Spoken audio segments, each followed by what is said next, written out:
Welcome back to Sports Legends of the Carolinas, and thank you for subscribing. I'm your host, Scott Fowler, and on this podcast, we speak with some of my favorite sports icons from the region I've covered for almost 30 years.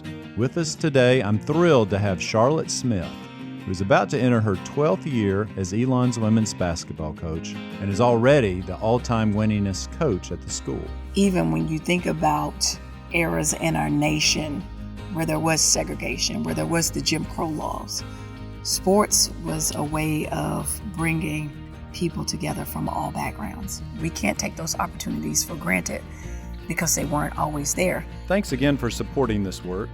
Here's the rest of our conversation. You mentioned Title IX. Do you think that had much of an effect on your own career and life and coaching career as well? Most definitely, because it opened the doors for opportunities. You know, when I think about my grandmother, she talked about, playing basketball and how they played during the era where there were only 3 on one side of the court and 3 on the other side of the court. Mm-hmm. But then after high school, no other opportunities, to play at the collegiate level. No scholarships to play at the collegiate level. So I'm grateful for all the great pioneers that have paved the way for me to not only be able to play the game I love at the high school level, but at the highest level, to represent USA, my country. Mm-hmm. What a great honor to be able to play professionally here on American soil. What a great honor. So I salute those and I say thank you to those who paved the way. Did you ever experience in your own career, and you were playing in the 90s and 2000s, so a little bit later than some of the pioneers that you're mentioning, but any instances of racism or prejudice and maybe not even just black-white, also male-female, that sort of thing? Never experienced, and I'm grateful for that, any racism or prejudices.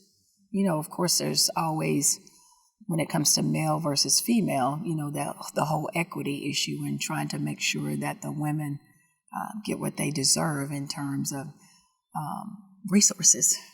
At the end of the day, we just need the resources to be successful, resources to showcase our brand of basketball. But just in terms of racism, never experienced it. And that's been the beauty of sports.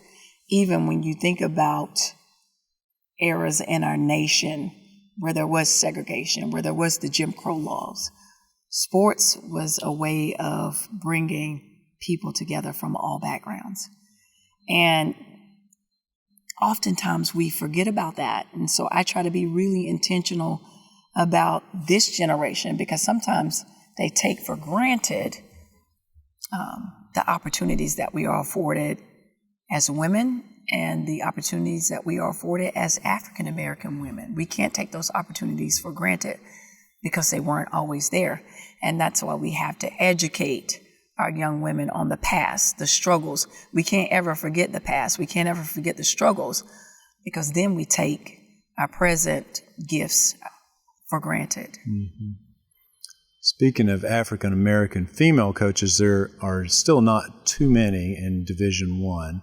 Dawn Staley, after one of her national championships, sent a piece of the net, right? I just thought about sharing it with other black coaches on the Division I level because I know the struggle. I thought it was a great connection piece for black coaches. Did you get that mailing? And if so, what did that mean or symbolize to you? Yeah. So yes, I did get a piece of the net from Dawn Staley's national championship. And I know as a coach for myself, it has always been my dream, even at this level, because I'm a big dreamer. I dream big. I watched movies like Mighty Max, where the little small Immaculata College went on to win the national championship. So that's always been in the forefront of my mind, is winning a national championship. And so it really means a lot to me because I've seen the work that Dawn has put in from the grassroots level, even at the collegiate level, because I played against her my freshman year when she was at Virginia. So to see everything that she's accomplished as a coach And she did it her way. I love the way that she did it, because she didn't get an opportunity to go back to her alma mater at Virginia, but she carved her niche at South Carolina, and she's made her mark in a tremendous way. Mm-hmm. And she started out at the mid-major level at Temple. And one of the things she talked about in being able to start out at that level was being able to learn at that level, make mistakes, and grow from those mistakes for the preparation at that next level. So it's amazing to see what she's accomplished, not only as a coach, but as a mentor to all of the coaches at the NCAA level. She's blazing a trail that's just unbelievable. Speaking of movies, tell me about a movie called Juwanna Mann and your role in that. Juwanna Mann, we love you, Juwanna Mann. That's one of my favorite lines from the movie. Jamal Jeffries was living a dream until it turned into a nightmare. Nobody wants you, not even the Clippers. And if he wants to play ball again, he's got only one option: to play as a woman. I'm here. Man, when I was told that I had a role in Juwanna Mann, I was super excited because I've always loved acting. And so my role was to be a basketball player, which was pretty easy to do. Not much of a stretch. Not much of a stretch. I need more roles that'll stretch so I can show my versatility. But one of the things that stood out to me was the part where they needed someone to take a charge. And I've always been willing to put my body on the line. Nobody wanted to take a charge. So I said, I'll do it. And so we had to do that take maybe about 5 times where I had to let them run over me, but it was worth it. Who ran over you? Was it? I don't remember the scene. I don't know the young lady's name. It's the very first, I think maybe the very first game in Juwanna Mann, or maybe the second game. Okay. But the young lady ends up maybe breaking her ankle or spraining her ankle, and she's out. Oh, I got you. For the remainder of the season. And then I'm in the scene where Juwanna Mann is running to dunk, and he's going to shatter the backboard.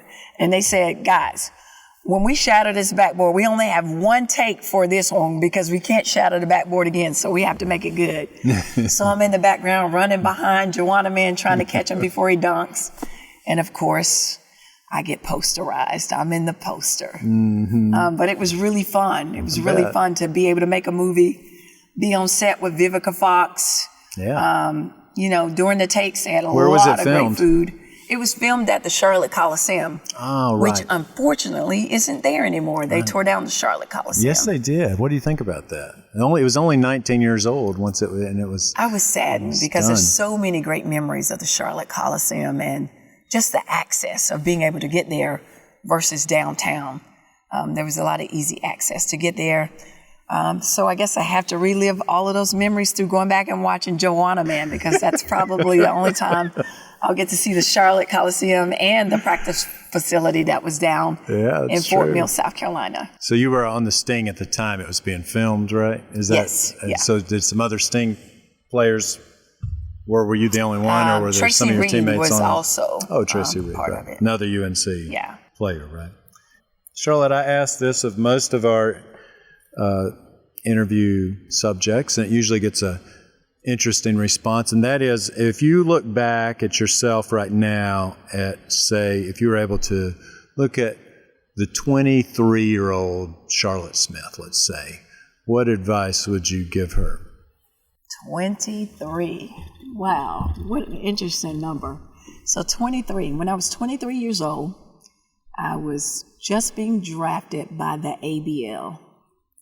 I remember being nervous, thinking about, will I land an opportunity to play professionally? And I remember talking to my mom, and she said, you know what, if you believe it, you can have it. And I remember my phone ringing, and it was the Colorado Explosion calling me, telling me that I had been the first actual pick in the draft, because the Olympians had been pre-assigned. Okay. Uh-huh. And so my family and I, we packed up to move out to Colorado. We drove all the way from North Carolina to Colorado. And my mom started to feel a little sick when we got out to Colorado. We thought it was heartburn, and She ended up being hospitalized, and I lost my mom at the beginning of the ABL season. Oh, no. And that was tough. And I went through a dark season in my life. And I questioned my faith, questioned God. Like, I was really angry because I lost my mom at a point to where I thought about like all of those childhood memories of being able to buy my mom and dad a house, because it's like when you come from not a lot of resources and you're trying to figure out how to make ends meet and they're working so hard, when you get that opportunity to be a professional athlete, which we weren't making a lot of money, but, it was an opportunity to do some of the things I've always wished and envisioned for my family. I felt like all of those dreams, hopes and dreams were dashed in that moment. So looking back at my 23-year-old self and going through my first year professionally, I had a good season. I was the second leading scorer and rebounder on the team, and we won the Western Conference Championship. I pushed my way through a whole lot of grief. If I were to go back to my 23-year-old self, I tell myself, seek counseling and to seek help. Because I think a lot of times we try to do things in our own strength and we don't realize the scars and the wounds that we carry in life that affect us in so many ways. And I think there's a stigma when it comes to seeking counseling and to seeking help, especially in the African American community, where faith is really big and where you have to rely on your faith and your faith solely a lot of times. But, you can have Jesus and counseling, Right. So just realize that it's okay to say I'm not okay, and it's okay to ask for help, and that you don't have to struggle alone. Because I think a lot of times we feel like the situations that we go through in life that we're the only ones in it, and we're the only ones that have gone through it. But that's so far from the truth. So counseling, for whatever it is you need in life, whatever struggles you're going through in life, seek help. That's a very mature way to look at it, and I'm sure at 23, very hard to do it. Even in the athletic community in general, I think there's still some stigma sometimes, right? I mean, and the more people who will say seek help or admit, I had therapy and it really helped me, the more the better. Tell me about Elon as a job, as a love, a passion. You've been here a long time now. Oh, this will be your 12th year. So how has this program grown and what do you aspire for it? Yeah. Wow. Well, Elon came after many no's. And so in this profession, you have to be prepared for the no's. And the no's are not necessarily rejection. It's redirection. And sometimes, those no's, you can take them to heart, but you have to realize that what is for you is for you.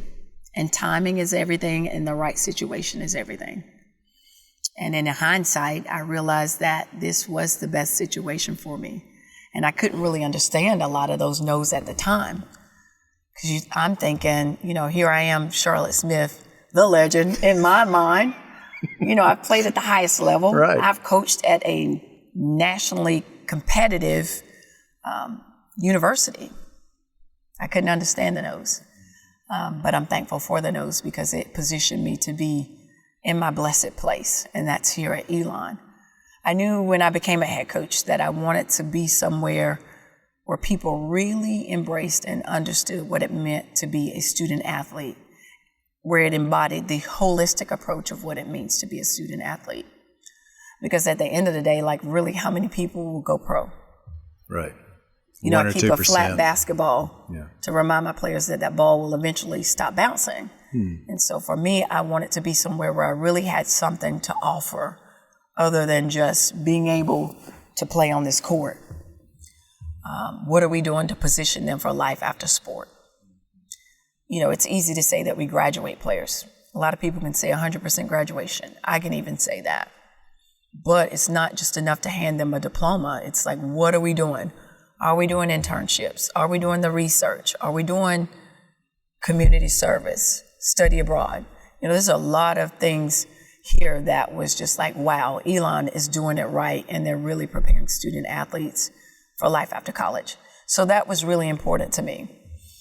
What was also important to me is just me being able to be who I am. My faith is very important to me. And so me just being able to be authentically who I am is important. And just being up for the challenge, that was really cool too, because Elon had never won a Division I championship, and I've always been up for a challenge. And, I think about my Carolina days, we had never won a national championship, and so I know what it looks like to build. And so I was ready to roll up my sleeves and build a Division I championship program, and we were able to do that and do it the right way, do it with integrity, do it with character. And so we were able to win back-to-back championships in 17 and 18. And so I'm just proud of what we've built here. Is your aspiration to coach at a high major program, or what kind of you're a young woman in this profession, really, when you look at your age versus a lot of people. So what do you foresee in your future? Yeah. Well, a lot of people question why even Elon, because they felt like, you're at Carolina, you could stay and wait and go to a high major. For me, it's never really been about the level. It's been about, where do I feel like God is calling me? Where do I feel like he's leading me? Because ultimately I want to be where he wants me to be. And when I think about my greater purpose, and that's to develop young women for a lifetime of success, my greater purpose is to build God's kingdom. I can do that anywhere, at any level. So it really doesn't matter to me. I want to ask you about your greatest regret as either in your personal life or in your coaching career or playing career, and your greatest joy. Well, my greatest regret is in my playing career in the WNBA, but it involved my personal life and my professional life. And I think a lot of times when we're dealing with the weight of life, we sometimes can make decisions when we're not in a good place emotionally. And so when you think about the beginning of my professional career, in 96, I lost my mom. And then in 2006, 10 years later, I lost my dad. So in that moment, I'm going through divorce, I'm dealing with the death of my dad, and I'm feeling like I don't want to play anymore. And sometimes in life we can make a temporary decision that has permanent consequences. A permanent decision based off of maybe a temporary situation. But I was hurting. Yeah. And a lot of my passion was gone for the game in that moment. So I decided to retire. And in looking back, I wish I would have just taken just a mental hiatus, maybe a year away from the WNBA, just to find my footing, to deal with having gone through divorce, to deal with having lost my father. That's a lot, deal with divorce, death, and also the death of your career. So it was a lot, and I wish I would not have retired at that point and maybe just taken a sabbatical just to get my emotional health back in the right place. Because I love to play. I still get out there every now and then. Yeah. And it's like when it comes to your playing career, you only have so much of a lifespan to be able to play. It's true. Yeah. So that would probably be my biggest regret. Okay. My greatest joy, there's so many. Just seeing my players when they graduate and seeing them excel, and then seeing the light go off when they finally realize all the things that we were trying to teach them about life. That's my greatest joy, is when that light bulb goes off and they finally get it. And when I see them thriving outside of Elon. You've had a bunch of them now, I guess 10 or 11 years of graduates. So you've probably got people coming back to campus in their 30s and stuff, right? Yeah, former and players, with babies, children, and all that stuff. I've seen weddings and all of that good stuff. Oh, that's nice. Well, this is wonderful. This again is Charlotte Smith. I'm Scott Fowler. This is Sports Legends of the Carolinas. Thank you so much for joining us. Thank you again for subscribing and supporting local journalism. Next. Hi, I'm Roy Williams, and I'll be the next guest on Sports Legends of the Carolinas. I'm Scott Fowler, and this is Sports Legends of the Carolinas. This show is produced by Jeff Seiner and Cotta Stevens, and the director of audio at McClatchy is Davin Coburn. For lots more content and to continue supporting this kind of work, please visit charlotteobserver.com/sportslegends and consider a digital subscription. Connect with me on Twitter at Scott_Fowler or by email at sfowler@charlotteobserver.com. And don't forget to subscribe, rate, and review wherever you listen to podcasts. And if you like what you hear, please share with a friend. See you next week.